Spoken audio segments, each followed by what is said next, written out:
साथियों, आज रूस और यूक्रेन के युद्ध को एक साल पूरा हो चुका है। इस एक साल में दुनिया ने क्या कुछ नहीं झेला, क्या कुछ सहन नहीं किया। आज दुनिया की सभी अर्थव्यवस्थाएं एक दूसरे पे इस कदर निर्भर करती हैं कि शायद ही इस युद्ध के कुप्रभाव से कोई अछूती रही हो। कितने ही लोग महंगाई से परेशान हैं, कितने लोग भुखमरी का शिकार हैं, कितने लोगों की नौकरियां चली गई हैं, कितने लोगों ने अपनी जान गंवा दी, कितने घातक हथियारों का इस्तेमाल हुआ है, कितने लोगों की रातें सर्द में कटी हैं, कितने लोगों की जिंदगियां अभिशाप बन गई, उनकी पढ़ाइयां अधूरी छूट गई, कितने अपने बिछड़ गए, उनके आसियाने उजड़ गए, कितने शरणार्थी बन गए, परंतु दुनिया में किसी ने कुछ नहीं पाया। सारी दुनिया रोज बड़े नुकसान और परमाणु धमकियों के बीच डर के साए में जी रही है। अर्थव्यवस्थाएं चौपट हो रही हैं। दोस्तों, मैं Siddharth Gautam up to date India में आपके साथ इस एक वर्ष की चर्चा करने के लिए आया हूं, जहां सारी मानवता शर्मसार हुई है। पिछले एक साल में हमने क्या खोया, इस पे चर्चा करेंगे। तब तक अगर आपने हमारे चैनल को सब्सक्राइब नहीं किया है तो चैनल को सब्सक्राइब कर लें। चलिए बिना समय गवाए शुरू करते हैं। आज से एक वर्ष पहले रूस ने 24 फरवरी 2022 को यूक्रेन में सैन्य अभियान मतलब स्पेशल मिलिट्री ऑपरेशन के नाम पर युद्ध का ऐलान कर दिया था। रूस, जो कि दुनिया की दूसरी सैन्य महाशक्ति कहलाता है, उसने नाटो को अपनी सीमाओं से दूर रखने के नाम पर एक अंतहीन युद्ध छेड़ दिया। रूस ने शुरू में सोचा ना था कि यूक्रेन, जो कि सैन्य स्तर पर रूस के सामने कहीं नहीं टिकता, ऐसे यूक्रेन को कुछ ही दिनों में धूल चटाकर वहां पर अपनी मनपसंद सरकार का गठन कर यूक्रेन के कुछ हिस्सों पर कब्जा कर लेगा। परंतु यहां रूस से कैलकुलेशन में मिस्टेक हो गई। उसे लगा था यूक्रेन पर चारों तरफ से जोरदार हमले के बीच यूक्रेन के राष्ट्रपति जेलेंस्की यूक्रेन को छोड़कर भाग जाएंगे, जैसे अफगानिस्तान व श्रीलंका में देखा गया है। यहां तो उसके उलट जेलेंस्की ने अमेरिका के देश छोड़ने के प्रस्ताव को अस्वीकार कर दिया। अपने देश के वासियों और देश के लिए लड़ना चाहा, देश में ही रहने का निर्णय किया, सभी को हैरान कर दिया।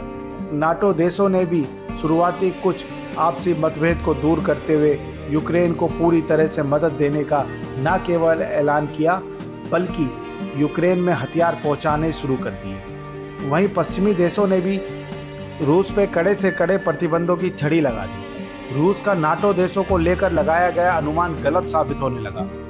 रूस को भी भारी मात्रा में अपने सैनिक व हथियारों का नुकसान होने लगा।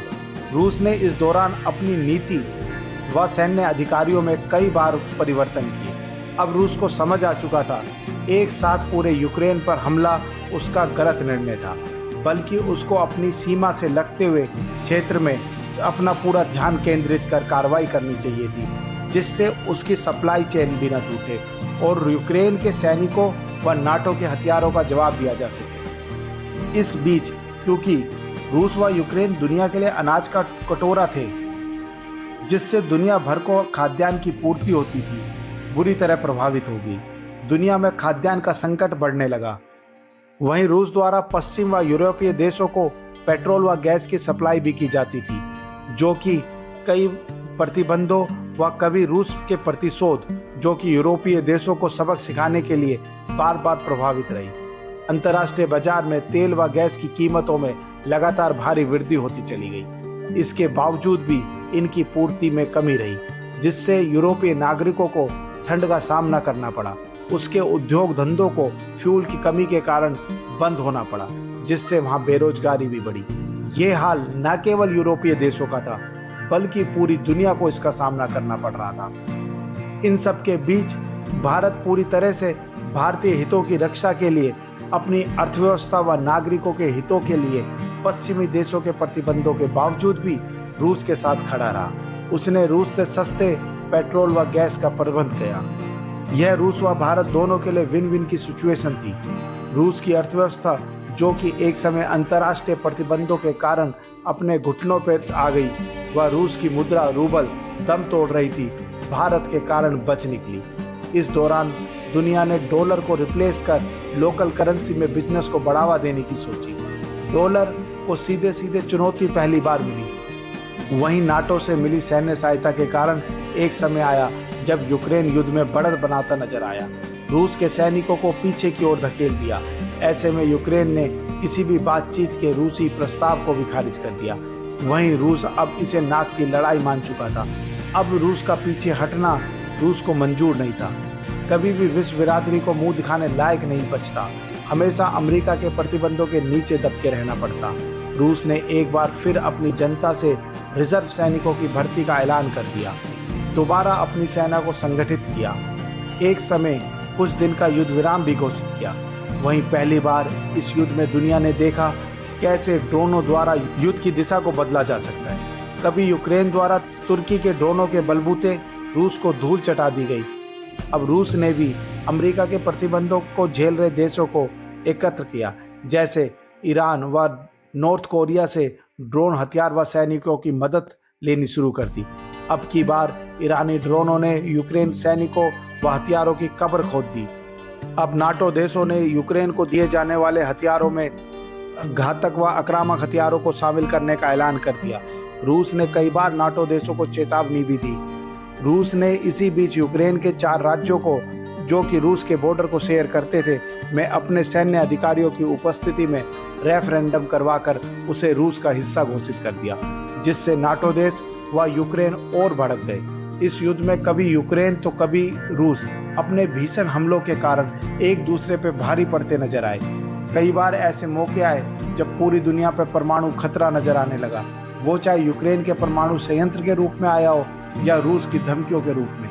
कई बार तो ऐसा भी लगा जब इस दौरान कुछ अन्य देशों में भी युद्ध छिड़ सकता है, जैसे चीन अमेरिका ताइवान को लेकर आमने सामने थे, तो कभी अर्मेनिया अजरबैजान, तो कभी ईरान और इजराइल भी। इस एक साल का अंत भी एक प्राकृतिक आपदा के रूप में आया, जो कि तुर्की व सीरिया के कई हजार नागरिकों की मौत का कारण एक भीषण भूकंप बना। इस दौरान साल भर में सभी अर्थव्यवस्थाएं, शेयर मार्केट औंधे मुंह गिरी गई।